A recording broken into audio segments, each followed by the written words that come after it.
আসসালামু আলাইকুম। আপনাদের আজকে যে কথাগুলো বলবো এই কথাগুলো আরও অনেক পরে বলার ইচ্ছা ছিল, কিন্তু বেশ কিছু ঘটনা, বিশেষ করে সবশেষ চট্টগ্রাম বিশ্ববিদ্যালয়ে যে ঘটনাটা ঘটেছে সেটার পরে মনে হলো যে পরিস্থিতি খুব বেশি ঘোলাটে হওয়ার আগেই আপনাদেরকে জানানো উচিত।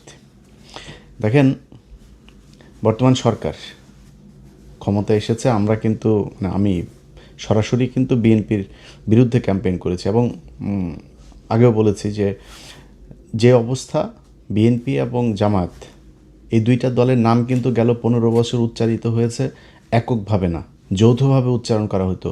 বিএনপি জামাত, জামাত বিএনপি, বিএনপি জামাত, জামাত বিএনপি।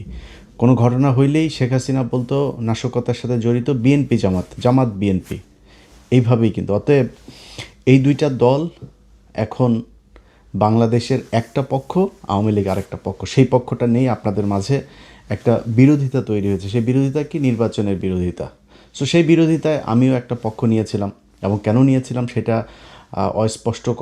অস্পষ্টভাবে বলার কিছু না। আমি আমার আগের ভিডিওতেও সেটা বিস্তারিত বলেছি যে নির্বাচনের আগে বিএনপি যেইভাবে কথা বলেছে, তারা ভারতীয় পত্রিকাতে বলেছে তাদের সাথে তারা কি বলে সমঝোতা করে তারপরে নির্বাচনে যাচ্ছে। বিএনপির নেতারাও সরাসরি বলেছে, কেন্দ্রীয় নেতা একেবারে মহাসচিব পর্যন্ত বলেছে যে বিএনপি ক্ষমতায় এলে সব মামলা প্রত্যাহার করে নেওয়া হবে। বিএনপি আওয়ামী লীগ ভাই ভাই, আওয়ামী লীগের কাছে ভোট চাওয়া হয়েছে, তারা হাদির বিরুদ্ধে অবস্থান নিয়েছে, তারা না ভোটের পক্ষে অবস্থান নিয়েছে, এগুলো প্রকাশ্যেই তারা কথা বলেছে। সো সেই জায়গাতে আমরা গেল 15 বছর তো দুর্নীতির বিরুদ্ধে লড়াই করি নাই। গেল 15 বছর আমরা লড়াই করেছি বাংলাদেশে ভারতীয় আধিপত্যবাদ এবং আওয়ামী লীগকে আমরা মনে করি ভারতের একটা বি টিম, বাংলাদেশের একটা বিজেপির কট্টর হিন্দুত্ববাদীদের একটা শাখা। এদের ইসলামের জন্য, মুসলমানদের প্রতি এদের যে ক্ষোভ, ভারতীয়দের সে একই ক্ষোভ। সো এই দুইটাকে আলাদা করে দেখার কিছু, এই জন্য আমরা এই যুদ্ধটা করেছি। যখন বিএনপি দেখেছি এইখানে তাদের মতো করেই কথা বলছে, সে আওয়ামী লীগকে নিয়ে আসার চেষ্টা করছে, বিএনপিতে দলে দলে আওয়ামী লীগের লোকজন যাওয়া শুরু করলো, এগুলো মিলিয়ে আমি একটা অবস্থান নিয়েছি। সেটা নির্বাচনী অবস্থান। আর আপনি নির্বাচনে যদি মনে করেন কোনো প্রতিদ্বন্দ্বিতা হবে না, সেটা তো আন্তর্জাতিকভাবেও তো আপনি স্বীকৃতি পাবেন না। এখন নির্বাচন যেভাবে স্বীকৃতি পেয়েছে, একটা বিরোধিতা ছিল, বিশাল বিরোধিতা হয়েছে, তো আমরা একটা পক্ষ নিয়েছি। কিন্তু তার মানে এই না যে বিএনপির প্রতি আমাদের আচার আচরণ সে আওয়ামী লীগের মতো হবে। আনলেস তারা যদি সেই পর্যায়ে যায়, তাহলে আমাদের সেটা তারেক রহমান না, জিয়াউর রহমান উঠে এসেও যদি নাকি আওয়ামী লীগের মতো আচরণ করে, আমাদের অবস্থান সেই বিএনপির বিরুদ্ধে আওয়ামী লীগের সময় যেরকম করতাম সেটাই হবে। বাট এখন পর্যন্ত পরিস্থিতি তো সেখানে যায়নি। আমরা জামাতের পক্ষে আমি নির্বাচন করেছি, মানে তাদের হয়ে ক্যাম্পেইন করেছি, তাদের সরাসরি তাদেরকে সমর্থন দিয়েছি, তাদের ভোট চেয়েছি। কিন্তু জামাত ইসলামও কিন্তু আমাদের সাথে, মানে আমার সাথে আর কি, মোটামুটি হালকা ছলনা করেছে। সেটা কীরকম বলি, ধরেন এই যে নির্বাচনটা হইল, এই নির্বাচনের আগে কিছু ঘটনা ঘটেছে, যেই ঘটনাগুলো আমাদেরকে জানানো হয় নাই, সেটা জামাত জানতো। সেটা আমরা নির্বাচনের পরে জেনেছি যে জামাত যে এই বিষয়গুলো জানতো। কী সেটা আমি সরাসরি এখন বলছি না, যেটা বললাম যে আরও অনেক পরে আপনাদের সাথে আরও অনেক কথা হবে, তখন জানতে পারবেন। এখন সংসদে আপনারা যে বিরোধিতাটা দেখছেন না, এই বিরোধিতাটা কিন্তু আওয়ামী লীগ বিএনপির যে বিরোধিতা সেই বিরোধিতা না, এটা আর্টিফিশিয়াল ক্রিয়েটেড, এটা নিজেদের মধ্যে সমঝোতার মাধ্যমে একটা বিরোধিতা হচ্ছে। আপনাদেরকে নির্বাচনের রাতের কথাটা বলি।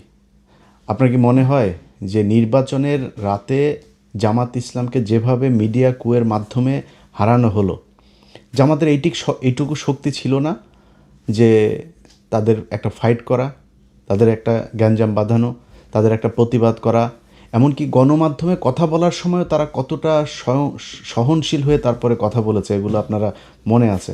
এর কারণ কি?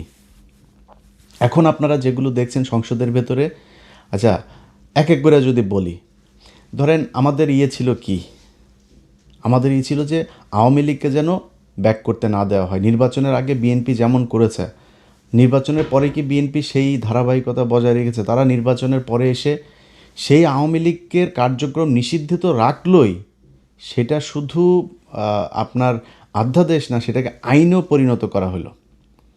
এই আদেশটাকে তারা আইনে পরিণত করলো। এখন এরপরে হচ্ছে এই যে জুলাই শহীদ যারা, জুলাই যোদ্ধা যারা, তাদেরকে ইনডেমনিটি দেয়া, যদিও আমি এটার পক্ষপাতিত্ব না, ইনডেমনিটি দেওয়ার মানে হচ্ছে একটা অপরাধ হয়েছিল, এই অপরাধকে আমরা পৃথিবীর কোনো বিপ্লবকে কখনো ইনডেমনিটি দিয়ে বাঁচাইতে হয় নাই, এটা ঘোর বিরোধিতা। বাট ইউনূস সরকার যেটা চেয়েছে, এই যোদ্ধারা যেটা চেয়েছে, এনসিপি যেটা চেয়েছে, জামাত যেটা চেয়েছে, সেই কাজটাই করা হয়েছে। বিএনপি সেটাকেই আপনার আইনে পরিণত করলো। সো আমাদের তো কোনো সমস্যা নাই, আমরা যেটা চেয়েছি সেটা হয়েছে, সেটা হচ্ছে। মোটা দাগে বিএনপি এখন পর্যন্ত বিরুদ্ধে যায়নি, বাট যেটা শুরুতে বললাম, যদি যায় আমাদের আচরণ কিন্তু সেই আওয়ামী লীগের মতো হবে। এখনও পর্যন্ত আমি বিশেষ জায়গার ঈদের 2 দিন আগে আমার সাথে একটা পক্ষের কথা হলো, যে কোনো এক জায়গার, তাদের সাথে আমি খুব মানে নিজের খুব ডিপ্রেশনের কথা জানাচ্ছিলাম যে আমি আসলে খুব ডিসঅ্যাপয়েন্টেড, এই যে এইভাবে চলছে, এই হচ্ছে, এইভাবে কথাবার্তা বলছে। তারা আমারে বলল যে 1 বছর ধৈর্য, 6 মাস থেকে 1 বছর ধৈর্য ধরতে। আমি যা দেখছি পরিস্থিতি এরকম থাকবে না। তো আরও অনেক বিস্তারিত এগুলো আপনাদেরকে এখন আর বলছি না, অতএব একটু ধৈর্য ধরতে হবে। আজকে এই যে চিটাং বিশ্ববিদ্যালয়কের ঘটনা নিয়ে, তারপরে ছাত্রদল ছাত্র শিবিরকে বলছে গুপ্ত, ওরা আবার এদেরকে আপনার তারেক রহমানকে অ্যাটাক করছেন। ভাই, ছাত্র শিবির বা জামাত ইসলাম, এখানে মূলত ছাত্র শিবিরকে শুধু একটা কথা বলবো, ভাই আপনাদের সাথে গণ্ডগোল হচ্ছে ছাত্র দলের। আপনি ছাত্র দলকে কাউকে যদি কিছু, বা ছাত্র দলের সংগঠনকে আপনি যদি করেন, তাদেরকে অ্যাটাক করেন, তাদের ব্যাপারে কথা বলেন, তাদেরকে যা মনে চায় বলেন, কিন্তু আপনি তারেক রহমানকে টেনে যখন নিয়ে আসবেন, তখন দলীয় প্রধান হিসেবে সেও কিন্তু তার ধৈর্যের সীমা পার হইতে পারে। সো আপনার তারেক রহমানকে নিয়ে তো আসার তো এখানে দরকার নেই। তারা কিন্তু গুপ্ত টুপ্ত এগুলো বলছে, ইটস ওকে, আপনারা তো রাজাকার বলে নাই, আপনারা তো পাকিস্তানি বলে নাই, ওইখান থেকে তো ছাত্রদল বেরিয়ে এসছে, এইটার জন্য তাদেরকে অন্তত সাধুবাদ দেওয়া উচিত। কিন্তু আপনি তাদের এইটাকে অ্যাটাক করতে যায়া তাদের সাথে মারামারি করছেন, তাদের সাথে সব ঠিক আছে, কিন্তু তারেক রহমানকে অ্যাটাক করেন না। এটাতে দলীয় প্রধান যিনি, তার সাথে আপনাদের দলীয় যিনি প্রধান আছেন, আমার কাছে যতটুকু তথ্য, তারা প্রতিদিন তাদের ব্যাপারে তাদের সাথে ব্যক্তিগত আলাপ হয়, মানে রাজনৈতিক আলাপ ব্যক্তিগতভাবে হয়। এবং এই আগামীকালকে সংসদে যে জামাত ইসলাম ওয়াকআউট করবে, সেটাও বিএনপি একদিন আগে জানে যে কালকে ওনারা করবেন, এবং সেটারও মোটামুটি 2 জনের মধ্যে নেগোসিয়েশনের মাধ্যমেই হয়। এখন এটার কারণ কি, এটা আপনার অনেকের হয়তো মনে হতে পারে যে জামাত ইসলাম তাইলে এরকম করে কেন। দেখেন, জামাত ইসলামের এবং বিএনপির সামনে এখন যে চ্যালেঞ্জ, সেই চ্যালেঞ্জ হচ্ছে ভারত এবং আওয়ামী লীগ। এটা যেন ব্যাক না করে।